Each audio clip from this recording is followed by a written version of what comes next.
చిత్తూరు జిల్లా కుప్పోలో మహిళా దినోత్సవ వేడుకలో ఎంపీ రెడ్డప్ప పాల్గొన్నారు. ఈ కార్యక్రమంలో వైసీపీ సపోర్ట్ చేస్తారని ఎంపీ అడిగిన ప్రశ్నకు కేవలం 25% అంగన్వాడీలు మాత్రమే స్పందించారు. వైసీపీ వచ్చాకే కుప్పోలో అంగన్వాడీ బిల్డింగ్లు వచ్చాయని, అభ్యర్థి భరత్కు అంగన్వాడీలు సహకరించాలని కోరారు. మహిళా దినోత్సవ వేడుకల సభ వైసీపీ ఎన్నికల కంప్లైంట్ సభగా మారుతూ ఉండటం అంగన్వాడీలుగా ఒక్కసారిగా అసహనం వ్యక్తం చేశారు.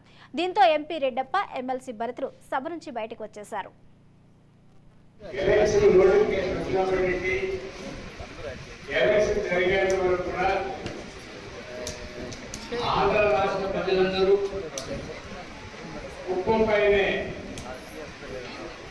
కేంద్రీకరించి కుప్పంలో ఎలక్షన్ ఏం జరుగుతుందా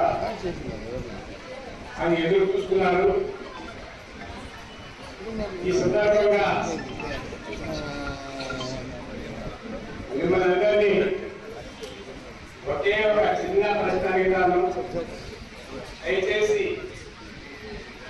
మీ మనసులో ఏముందో తెలియజేస్తే